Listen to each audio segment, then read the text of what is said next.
Good afternoon. It's another sweltering day in the city with a heat warning still in effect. Relief could soon be in sight, but not until we get through at least one more full day of very hot weather. CTV's Janice Golding is out in the heat today and joins us now live. Janice, another warm one out there.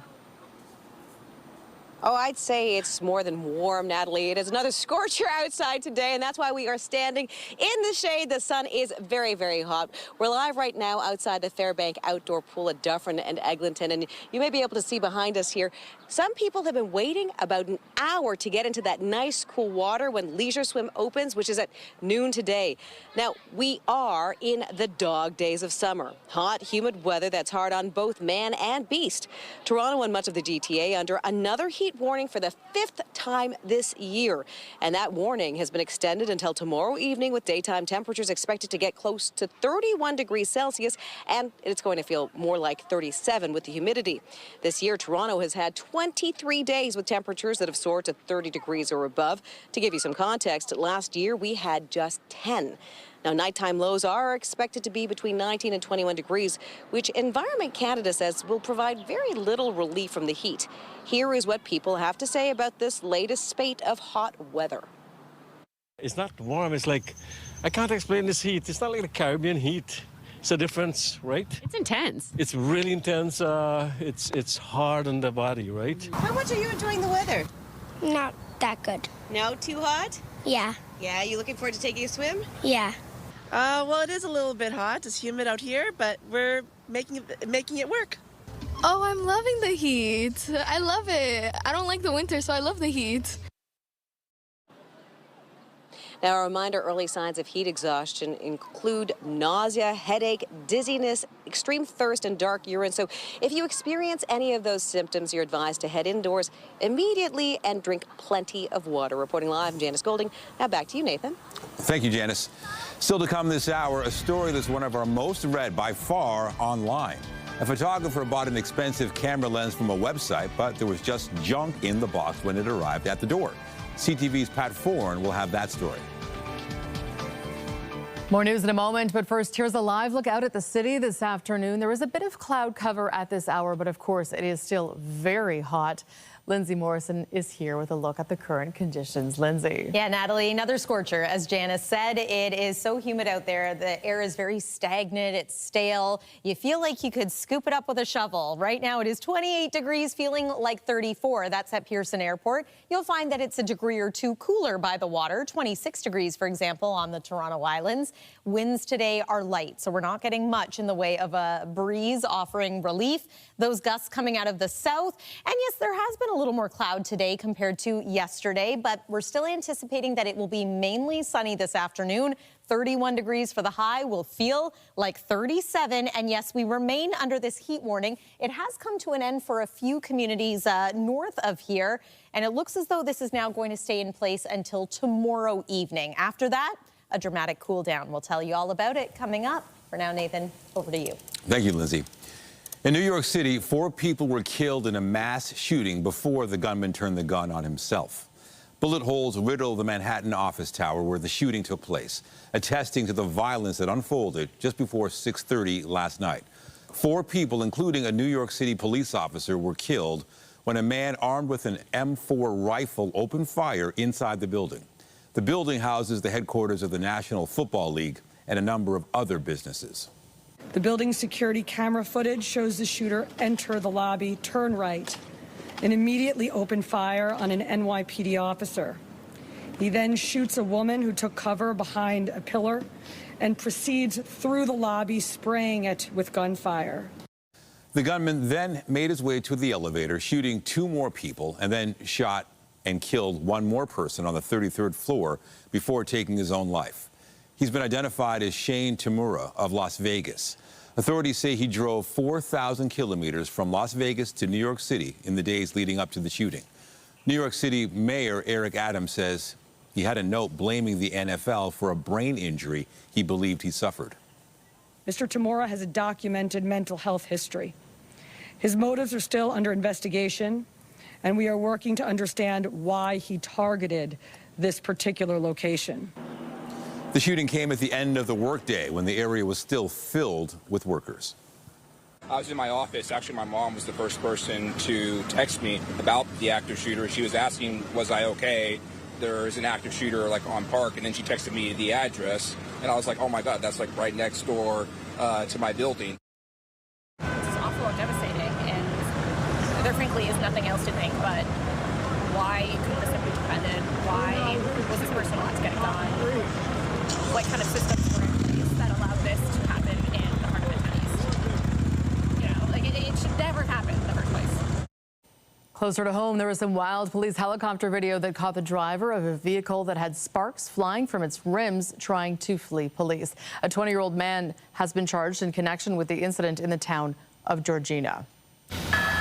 Here 2, Roger. Good for dangerous and flight from police. New York Regional Police helicopter tracked the vehicle last Thursday, helping officers on the ground make the arrest. Investigators say a week earlier, the suspect was observed speeding, but when officers tried to pull him over, he sped away. When the same vehicle was spotted speeding on Thursday, a speed belt was used, but the suspect kept driving, at one point traveling on all 4 rims into the town of Aurora. The driver was eventually arrested. Dakota Drury of North Bay is facing numerous driving and weapons-related charges. There are some new numbers that indicate some progress in the battle against auto thefts. Fewer cars were stolen in the first half of this year. CTV John Venevali Rao has the details.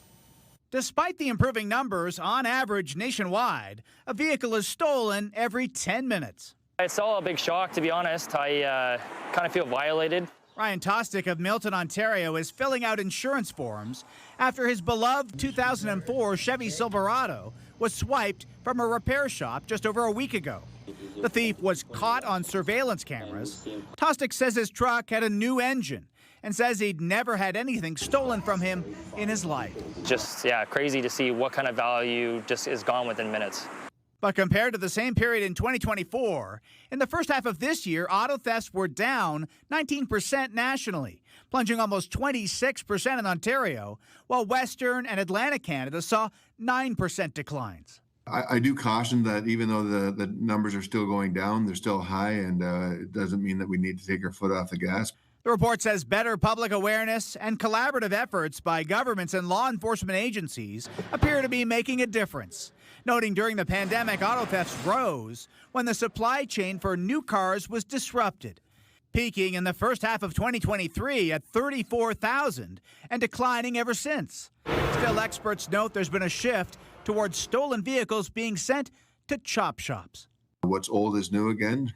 Chop shops are having a resurgence where they're stealing vehicles and selling it part by part, not only domestically but internationally. According to the report, more stolen vehicles are being found. 56% were recovered in the first half of this year versus 53% last year. Personally, I'd like to have the vehicle back. I'm not hopeful, but I'm trying to be hopeful.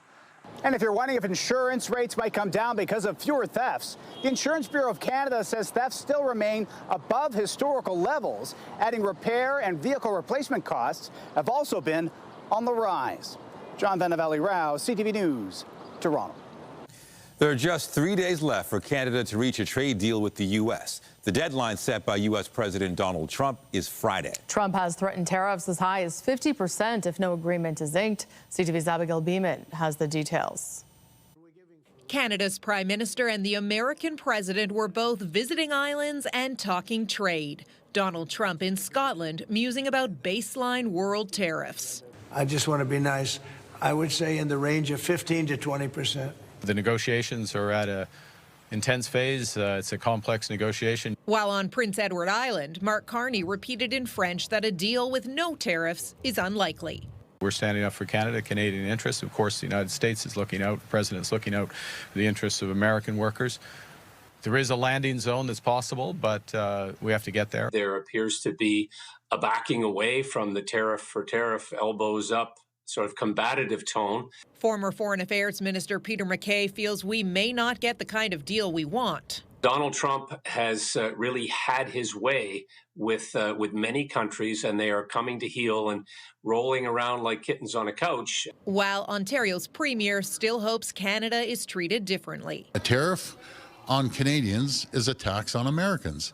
Prices will go up. It's not the kind of recession-inducing shock that 25% on literally everything would have been. This University of Calgary economist says a 15% baseline tariff on non-CUSMA compliant goods would still be a net negative for the Canadian economy. But it's important to focus on the bigger picture, what happens with CUSMA down the line. That's a much more important potential shock to the economy than a 15% baseline with an exemption for trade agreement compliant exports. Trump's trade deal deadline is Friday, with the Prime Minister saying Canada is still engaged in negotiations. Mark Carney stressing Canada is also already a big investor in the United States as we watch other countries sign deals that require major financial commitments.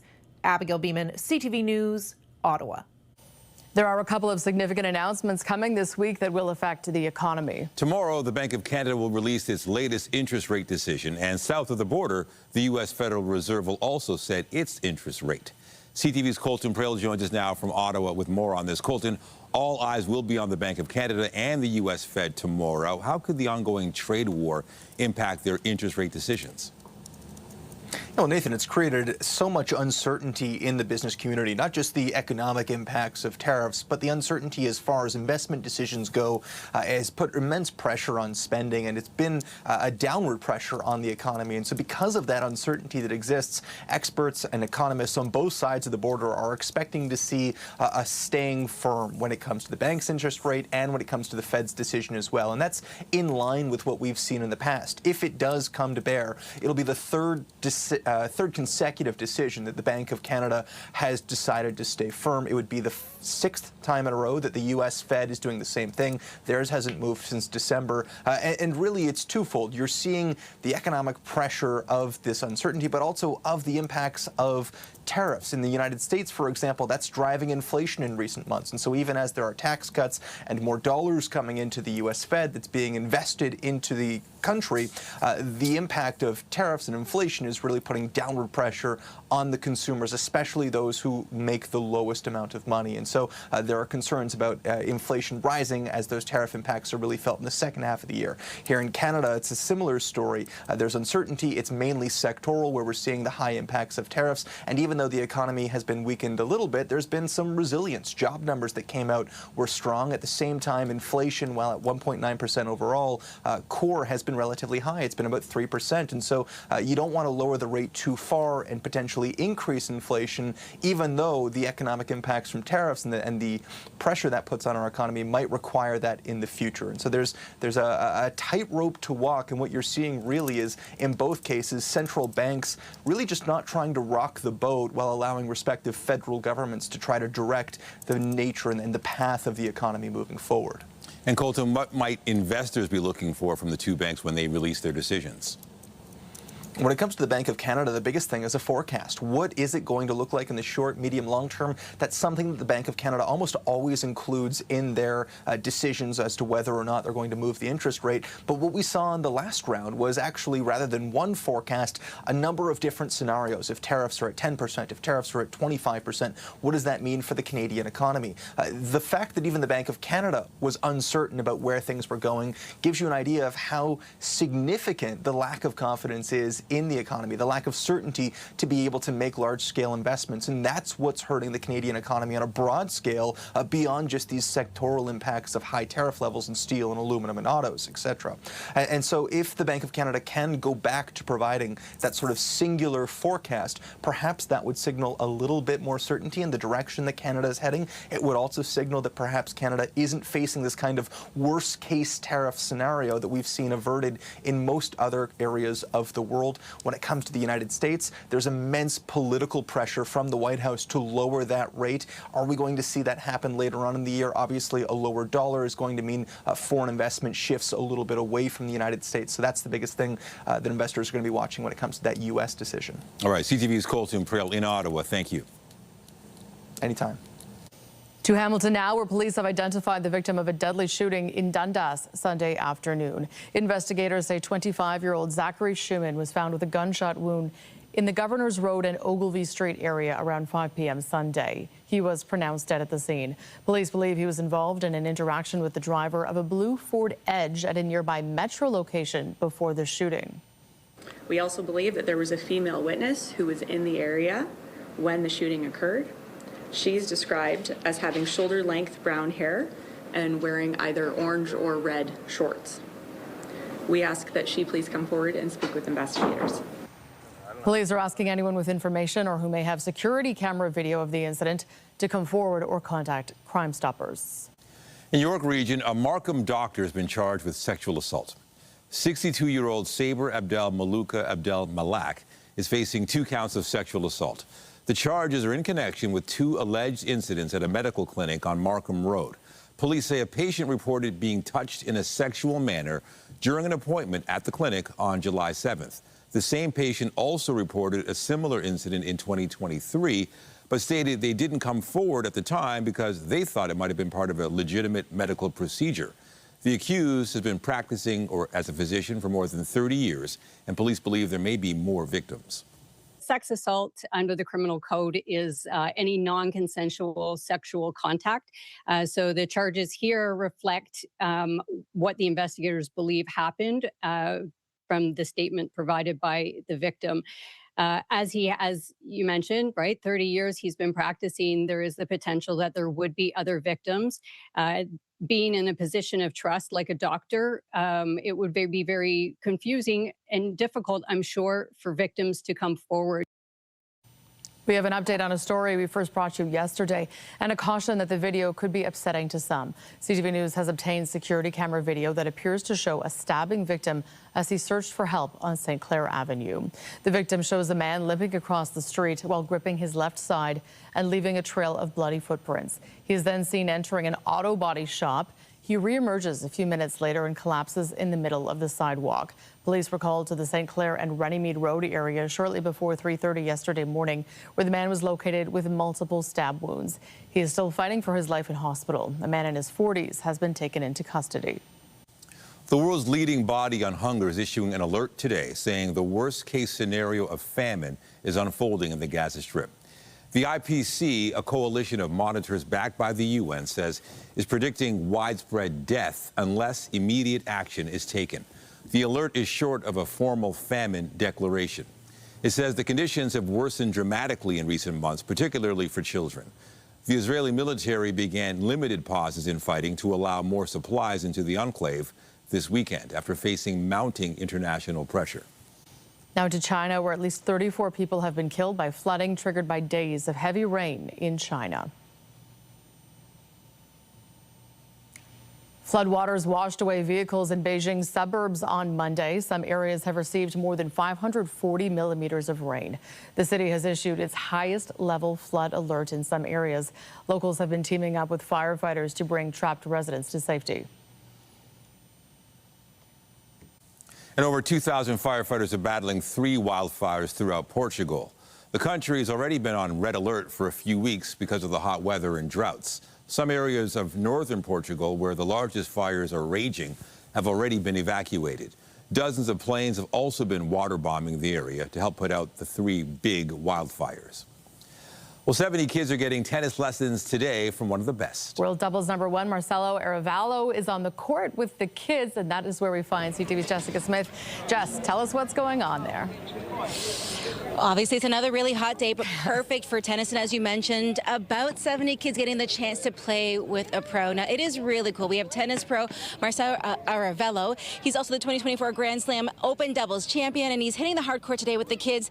They're about between 6 and 13 years old, giving them, you know, a bit of a lesson between developments at this clinic here at Rosalie tennis court. The clinic was organized in collaboration with the city of Brampton and Premier Racket Club, and the goal is to help foster community engagement and create access to the sport with free public availability to play. Arévalo is waiting to see if he's playing on the next round in the National Bank Open on Thursday, but for now he's giving all his best tips and tricks to the kids to help them get to the next level.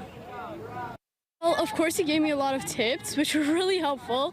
The moment I, got them into my brain, I was like, okay, perfect. I know how to hit the shot now. If I can add something to them, if I can teach them a little bit of all my experience through these all years and just give back a little bit to them, like many people did to me when I need that help. I'm happy to do it. Arévalo says he's looking forward to spending the afternoon with the kids and giving them all the tips and tricks that he can. Reporting live, I'm Jessica Smith. I'll send things back inside to Lindsay. Jessica, and as we know, this is one of those days where it's hot, and if you're going to be exercising or working outside, you want to make sure you're taking regular breaks and have plenty of water on hand. The sun also strong today. We're at a 9 on the UV index, even though we do have a little bit of cloud drifting in compared to yesterday. Later this afternoon, 31 degrees is going to feel like 37. We have a slight chance of a passing shower or thunderstorm later today. But look at this. Right now, our models are indicating that we could get some wet weather overnight and into Thursday morning. We're going to take you through the 7-day forecast. A cool down comes Thursday as well. Plus, a look ahead to the long weekend after the break. When you see it happen, send it to CTV News. Text 10400 from your screen to ours. Text 10400. All right, to the forecast. It's another warm one, another heat alert. I guess we're kind of getting used to it. You should know all the things that you should do by now. You know, my kids came in from soccer last night and they were absolutely drenched in sweat, and it didn't even bother them. I think the kids just love the fact that it's a summer's night, it's hot out, they can run around and play. Lots of water, though. Oh, these are the core summer memories, wouldn't you say? Yeah. These hot, beautiful days. I know it's not beautiful for everyone, but many consider this weather beautiful. We've had glorious sunshine through a good portion of the week already. A little more cloud today. A reminder, of course, to take it easy in conditions like this. I know my kids get a little carried away in the heat, and then we have to find a cool place to go in order for everyone to settle back down. And it's another day for that tomorrow, too, but then a change comes for the end of the week. Weather is brought to you by the Presler Law Firm. Injury lawyers, you don't pay unless they win. I want to talk about the sunrise this morning. Check this out. Gorgeous shot of our city skyline with that orange-colored hue in the background. It is worth mentioning that the sun is now rising in Toronto at about 6:04 a.m. and it's going to set this evening at about 8:45. So as much as we hate to admit it, the days are getting a little shorter. We've been talking a little bit too about drifting wildfire smoke and haze that could be impacting us. Just a heads up as we make our way through the next couple of days here that continues to be a little bit of a concern. Some improvement is expected by the end of the work week. There's our air quality health index for today. We're currently at low risk, but by tonight we are upgraded to moderate risk, about a 5, and then tomorrow around 4 on the scale. There's the scale there. And here's a look at, again, the forecast numbers for a little later today. So in addition to all the heat and humidity, just be mindful of air quality and how that may impact you as well. Right now, it is 29 degrees at Pearson Airport. It feels like 35. We're forecasting a high of 31 today, feeling like 37, but it's going to be another feeling like 40 day today in places like Hamilton and Niagara Falls. Yesterday, we made it to a high of 33.4, not quite record territory, but close to it. Today's record to beat is 35.6. Don't think that's going to happen, but again, another warm one. And then tonight, remaining at about 20 for the low, warmer than average. Tomorrow's high, again, 31 degrees, perhaps a little less humid. And we're going to start to introduce the potential for some passing showers or maybe even thunderstorms. Not much to show you right now on the satellite and radar. There is a disturbance that I'm now keeping an eye on that could impact us overnight into Thursday as well. Last night it was looking as though the system would stay to our south, but let me show you how it's looking now. So there's early Thursday morning. This would be some welcomed rain, I think, for many. Lawns and gardens certainly need it. It's going to clear out as the day goes on Thursday. Bright skies by the evening, and then it's a run of sun as we make our way Friday into the long weekend. Look at the temperature difference too. 24 degrees Thursday, suddenly below seasonal. Heat is going to start to build back in again by about Sunday, Monday. That's the forecast for now. Natalie, I'll send it over to you. Thank you, Lindsay. Well, it has been 25 years since a herd of moose popped up all over Toronto. Art installations that encouraged residents to get out and explore the city while raising millions for charity. Toronto artist Kelly Borgers was commissioned to paint 3 of the colorful moose and joins us now. Kelly, take us back to the Moose in the City campaign and your role in the project. Okay, so I did 3 moose, and it was just it was a fantastic opportunity for artists and for the community. It brought the city of Toronto together. Everybody was super happy. You couldn't pass a moose without smiling. I did Florence Moosingale, which is actually still out there now. She's an iconic landmark in Toronto. She's down near Bayview and Moore Avenue. And I did a park moose and driving moose Daisy. Wow. And how was this project significant or memorable to you as an artist? I think as an artist, it brought the whole arts community alive. We had a great opportunity to design our moose, and then the different mooses got selected based on our art. So it was a really nice chance to expose our work as an artist and sort of, you know, launch our work. And it was artists of all kinds, of all different experienced artists, emerging artists, so it was great for that. And do you think, Kelly, that this is the kind of street art event that could be repeated here in Toronto? Oh, absolutely. Yeah, I think it would be fantastic to do something like that in the city. I mean, it brought the whole city together. People would go out and do a moose hunt. Oh, that's my moose right there. They would go out and they would do a moose hunt, and they would drive around the city to try to spot the moose. We even had a moose herd when all the moose came out. We met down in Yorkville and we pushed our moose down the street, and it was just it was festive. It was happy, it was festive, and it didn't matter who you were. It was just a fun time. All right, Kelly Borgers, thank you so much for joining us. Thank you. Still to come, the story about a photographer's online order for an expensive camera lens has been the focus for many people today. CTV's Pat Foran will have the details.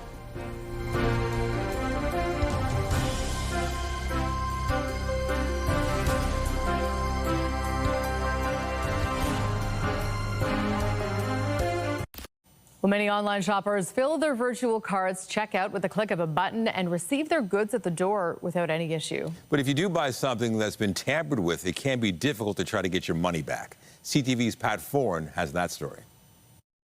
I was completely shocked. I didn't know what to do. Victoria Schell of Maple says her hobby is photography, and she recently wanted to upgrade to a more advanced camera lens. She found one online at Canon Canada's website. The lens was part of a damaged box sale and was selling for just over $2,500. When the shipment arrived, she was shocked when she opened it up. The box was supposed to contain a Canon EF 24-70mm lens, and instead there was a box of Boss-Stitch staples. Schell contacted Canon to say what happened and sent them photos of what she received. The lens was inspected in the facility, so by the time it left the facility, everything was intact. Schell says while the outside box was sealed, the box for the camera lens had been opened. There is no safety seal. The box of staples was the same weight as what the camera lens would be. Following an investigation, Schell was told she would not be getting a refund. I'm completely heartbroken. I'm really upset. 2 years ago, we did a similar story with the Madkin family of Brampton. They ordered a laptop and received 2 books instead. Did you need this book? I don't need that. Did you need 2 of them? No, I don't need either. So someone have opened the box and they put the books with the same weight. Looks like a MacBook. With CTV's help, the family got a refund. CTV News also reached out to Canon Canada, and a spokesperson said the package did match the weight that would be expected for the lens model purchased. However, it appears the package may have been tampered with after departing our facility. We are currently in the process of issuing a refund to the customer for the cost of the lens. That was great news for Schell. She has now received her refund and plans to buy a new lens in person at a camera store. Thank you so much, CTV News. Thank you so much, Pat Foran. Thank you guys for taking my case. I truly appreciate it. You guys are amazing. All right, that was CTV's Pat Foran. Now to Ottawa, where dozens of tenants may be facing a mass eviction. They could be forced to leave under a court order because of mold in their buildings. CTV's Caitlin Wilson has the story. Yasir Hosseini says he's been living with mold for months. It's behind the baseboards, in the bathroom, and even the bedroom. I send them like photographic evidence of mold like in a specific spot in my apartment, but they say they cannot do anything right now. In May, his unit was flagged as one of 57 affected by mold. Air quality tests later found elevated spore levels in some of those units and in common areas like the gym. At the time, the property management company told residents it was taking steps to fix the problem. I was not contacted. And then what happened is that on July 23rd, we just received like a notice about a mass eviction happening.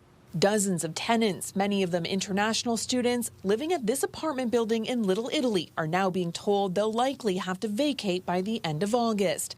For us, it's a 39-day notice period, right? And it's incredibly hard to find a decent place at a similar price at such short notice. The building has been under court-ordered receivership since February after Ashcroft Homes Group ran into financial trouble.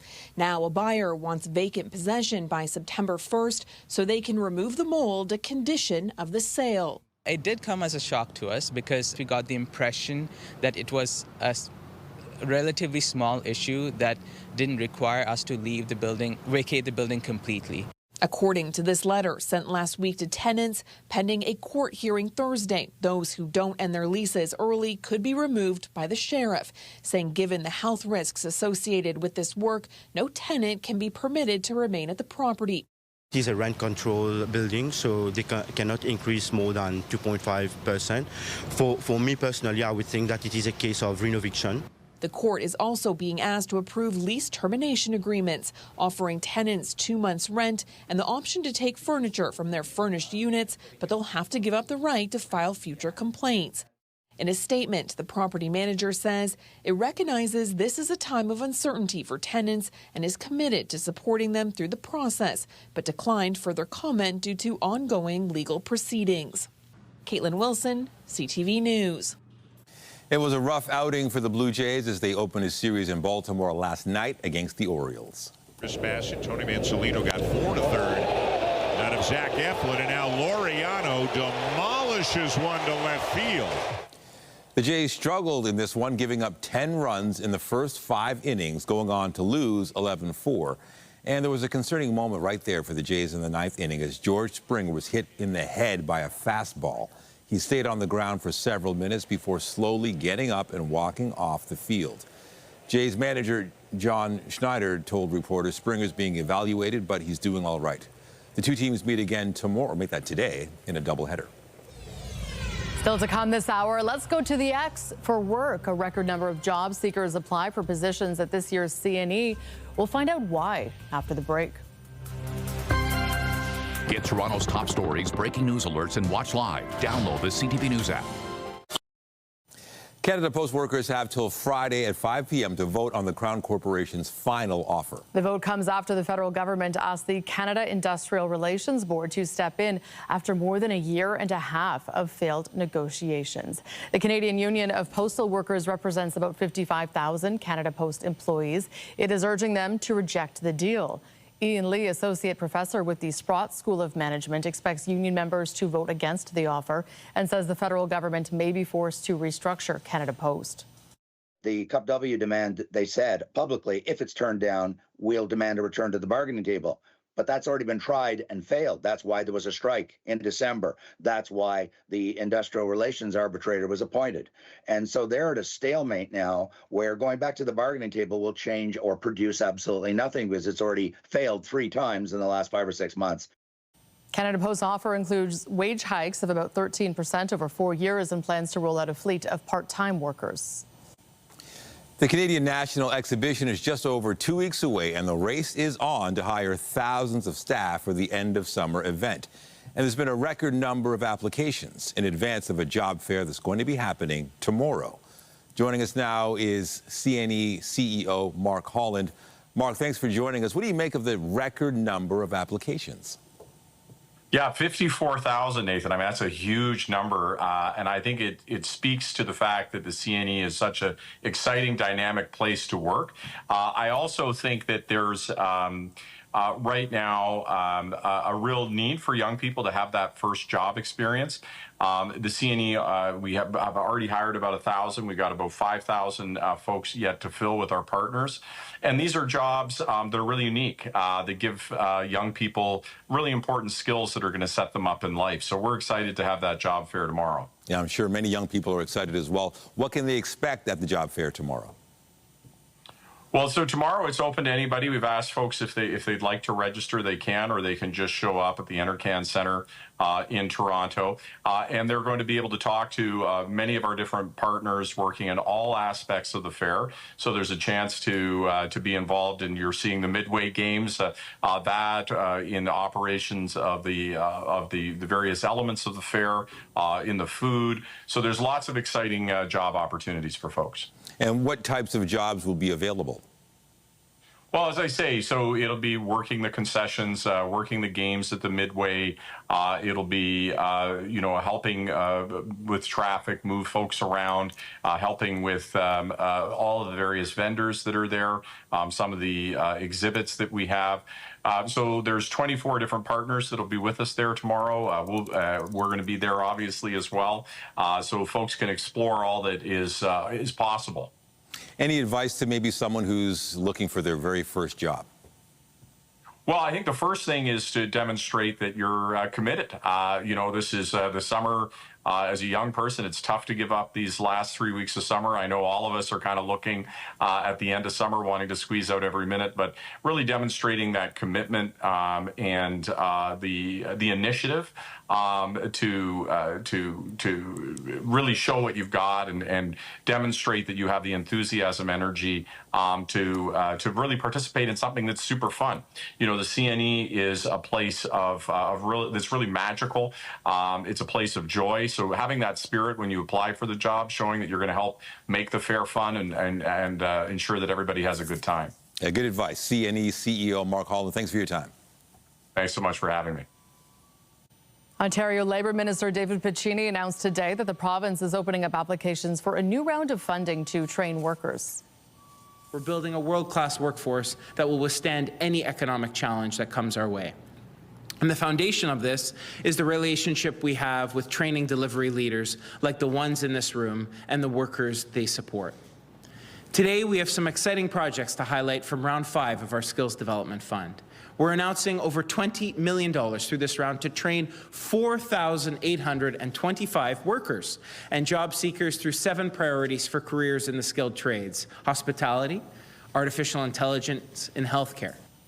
That is the 6th iteration of the Skills Development Fund from the Ford government.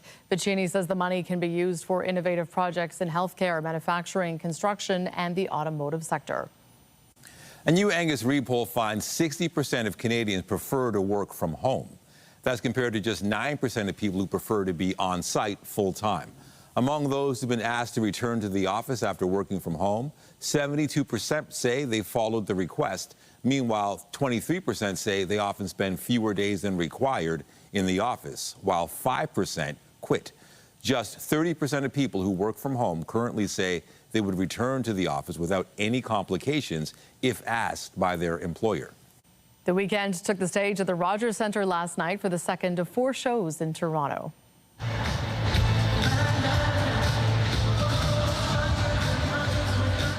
The Grammy and Juno Award-winning Scarborough singer is back home as part of his After Hours Till Dawn tour. On Saturday, the Weeknd was awarded the key to the city. To mark the occasion, he announced he would be donating to the Boys and Girls Club of West Scarborough and his former high school, Birchmount Park Collegiate, to help create safe spaces for youth.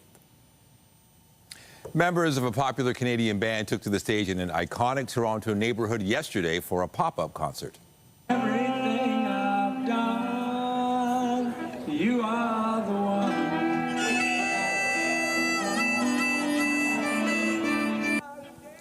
Blue Rodeo celebrating their 40th anniversary and yesterday performed a free show in the Distillery District.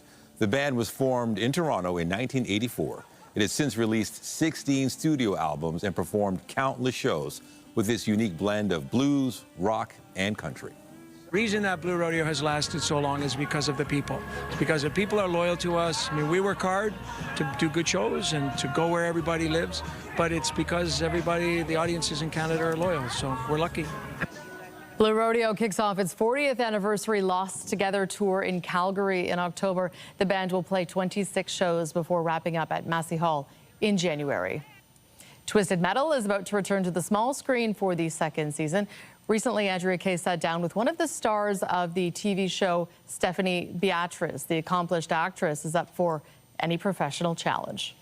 Yeah, babe, the fate of the family is gonna come down to you. Stephanie Beatrice is an actor who's used her voice in hits like the Oscar-winning animated film Encanto, where she was the lead Mirabelle. It wasn't so bad. Nothing got in.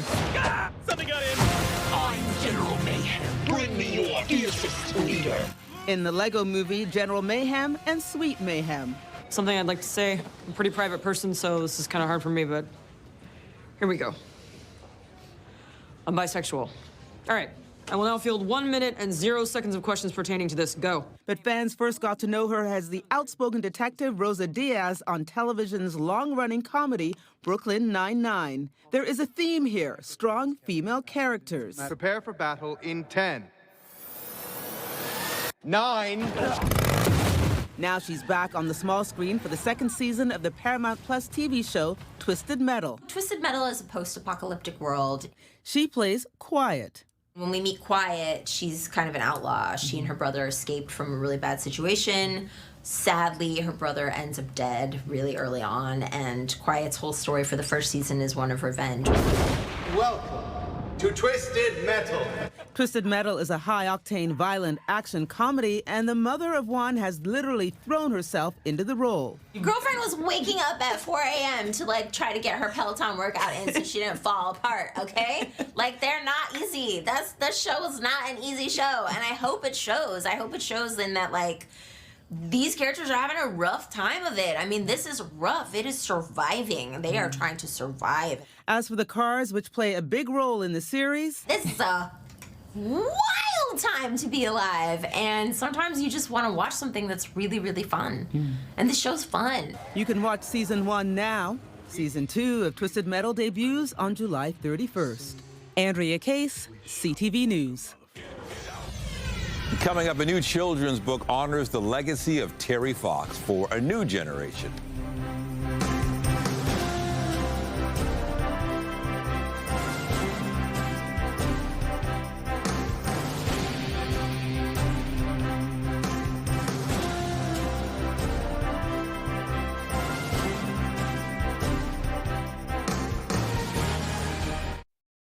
Well, this year marks the 45th anniversary of the Terry Fox Marathon of Hope. As part of the year-long celebration, a new children's book is being released sharing Terry Fox's story with the next generation. A is for adventure. Terry Fox had an older brother, younger brother, and little sister. It was always an adventure when they played together. B is for basketball. Terry loved all kinds of sports, especially basketball. He worked hard to be a good player. Author Janice Diaz read her book, T is for Terry, an ABC of Courage, aloud to a group of parents and kids at the Scarborough Civic Center yesterday afternoon. The book chronicles Terry Fox's life from his childhood through to his Marathon of Hope in 1980. Terry is such a Canadian icon, and he represents the best of what it means to be Canadian.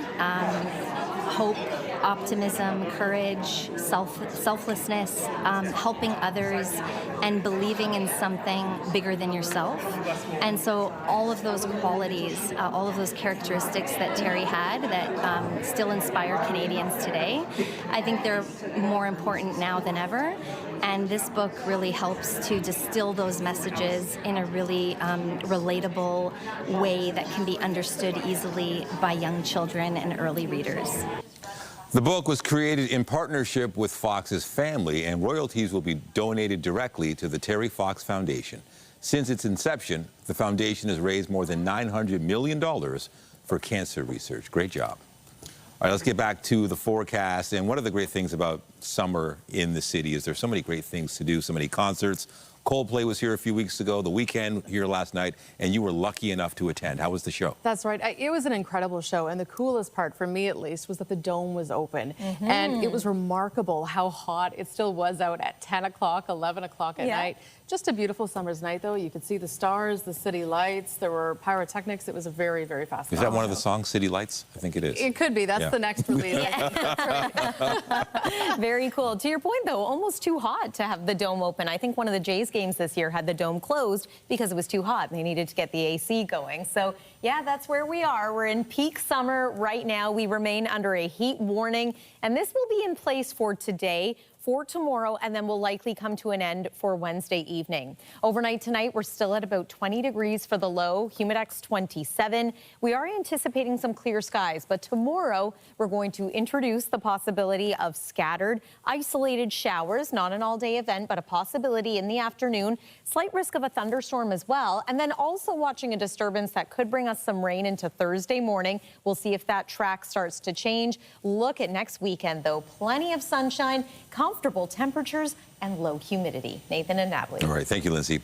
And that is CTV News at noon. Remember, you can get Toronto's breaking news all day long on CP24 and at ctvnewstoronto.ca. For Lindsay Morrison and all of us here at CTV News, thank you for watching. I'm Natalie Johnson. And I'm Nathan Downer. Be sure to join us later for CTV News at 5 and 6.